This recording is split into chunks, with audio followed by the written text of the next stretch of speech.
In this video, we're going to cover 5 things that home buyers do that sellers hate. If you're planning to sell your house, you want to avoid these costly mistakes that could turn off buyers. Buyers have certain expectations when viewing houses, and if those expectations aren't met, they will quickly move on to the next option. By following these tips, you will make your house more attractive to potential buyers and increase your chances of selling your house for the best price.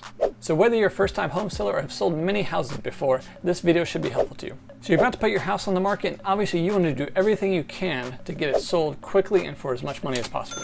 Your real estate agent has their job cut out for them, doing the marketing, putting the MLS, giving you recommendations for vendors and contractors to work with, and other things to do to spruce up your house. But there's a number of things that are your responsibility that you can either do or not do that's really going to have a massive effect on the buyer's first impression and whether or not they're going to fall in love with your house or move on to the next property. So here are 5 home seller mistakes to avoid. Mistake number 1, leaving your house like you live in it. When marketing your home, you must approach it as a showpiece, not as a home you live in. If you leave the beds unmade, clutter on the countertops, dirty clothes on the floor, or any number of other things that may be normal when you're living there day to day, you could seriously damage the potential of selling your home. Buyers see dozens of homes at a time, and when they walk into yours, they're instantly comparing to the other houses they've seen. And if your house is messy, it's going to affect how they feel about your house. In my experience, the vast majority of home buyers will not look past the clutter and messiness of a house that is well lived in. They'll just move on to the next property. A messy house immediately lowers the perceived value of a house and leaves many buyers running on to the next one. Cooking and other odors are also another problem. Frying odor, smelly teenage rooms, and pet odor are big turnoffs. Attempts should be made to air out the house and make it fresh smelling. This is especially true of pet odors. Buyers don't want to deal with the issue of getting rid of lingering pet smells, especially considering the allergies a lot of people have to pet dander or pet hair these days. Does this mean that you have to professionally stage your home? Staging does help sell a house for the same reasons that clutter and messiness deter the sale of a house. People buy based on how they feel. You don't need to professionally stage your house if your own home furnishings are nice. They don't even have to be new, just tidy. In fact, the only staging you may need to do is removing things. If people are going to live in the house during the listing period, most people should declutter or remove 1/3 to 1/2 of their personal belongings and furniture out of the house. This will open up the floor space, make it look and feel much more roomy, including closets and main living areas. You'll be amazed how roomy and spacious a lot of your house will feel once you remove some of that stuff. This will really remove distractions of your own personal belongings and help the house to really shine through and help the potential buyers to see themselves, envision themselves being in that house themselves. Mistake number 2, the elephant in the room. Now you probably remember the metaphor about the elephant in the room, how it's an obvious problem that everyone knows about but no one's really willing to talk about. It's just staring at you in the face and no one wants to talk about it. No one wants to say anything. Well, you don't want that to be your house. If there's a big obvious issue with your house, just talk about it, disclose it. The worst thing you can do is try to cover it up. Things like a big obvious crack in your pool deck or a broken fence or some other big obvious defect like that. You don't necessarily have to fix it before selling it or even offer to pay for it, but it is good to disclose it.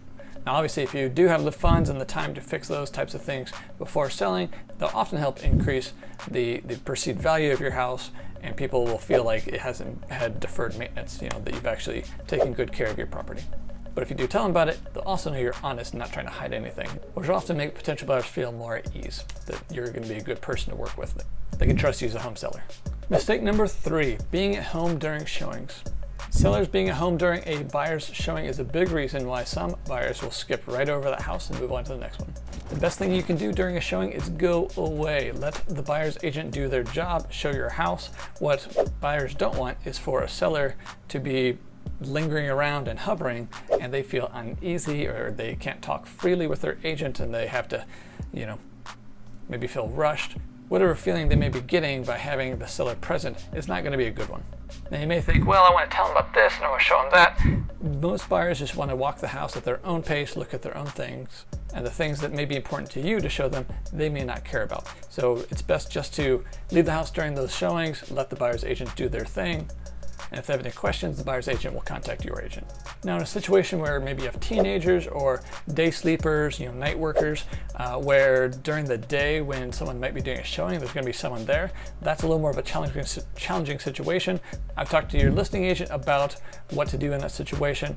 Maybe you could set a showing time for specific times when they're not asleep or they could be out of the house, or you guys could be out of the house, whoever the day sleeper may be in that situation.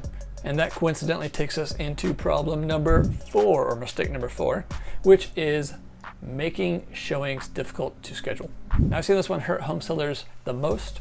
Now, I understand that a lot of sellers don't have the luxury of moving out of their house while they're selling it. So if you do have to be in the house, that's understandable, but it is also can often be inconvenient for the buyers if your schedule is challenging to get out of the house during showing times. The simple fact is that homes sell when they can be seen by buyers, and if they're unable to get into the house or they have really restrictive, you as a seller have very restrictive showing times, that's going to be much more challenging. And unless they're absolutely smitten by the house, they'll probably just move on to the next property that's available to show easily. Obviously, the majority of people work during the week, 9 to 5 or 8 to 5, something like that, and they have weekends available for showings. So obviously leaving Saturday, Sunday open for showings for buyers is the most convenient, but sometimes people have different schedules. Sometimes they want to see it in the afternoon or early evening. If you as the seller are unable to be flexible with that, you might end up shooting yourself in the foot. I've seen this personally, specifically in situations where the seller had a tenant in the property and the tenant wasn't being cooperative with their schedule, or in this case, they worked nights and so they're there during the day, which made for some very uncomfortable times when they would be showing the house and walk into the room with someone sleeping there in the bed. We would give them a heads up on that, but it's still not a comfortable situation. And it definitely deterred some people from actually even showing the house because it wasn't going to be vacant.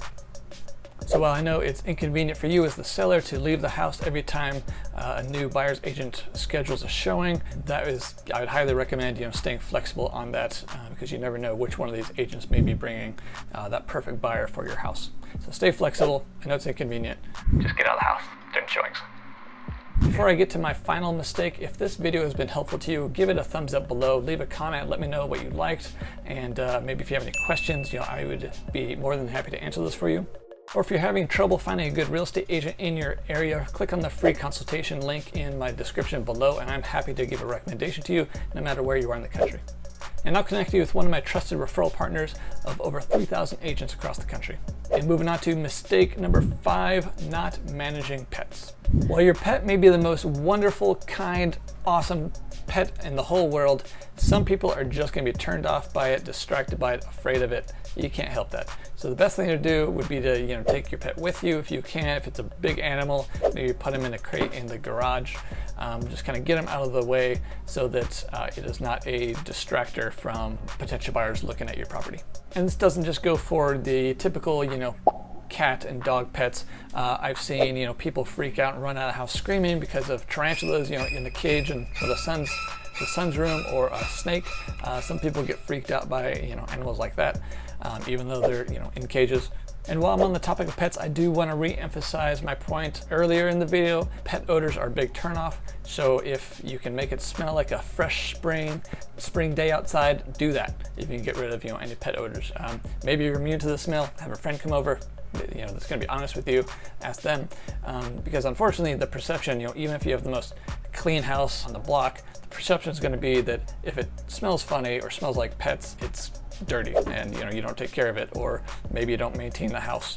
And so that's going to be if nothing else, a subconscious con in a lot of buyers' minds. Make sure it doesn't smell like animals or have any funky smells. People don't like the idea of having to think about having to rip up carpet or carpet padding or repainting walls in order to get rid of a smell after they buy a house and getting ready to move in. If you have any specific questions about how to show your house, how to list your house, recommendations, all my contact info is in the description below. Happy to help. Thanks for watching. I'll see you on the next video.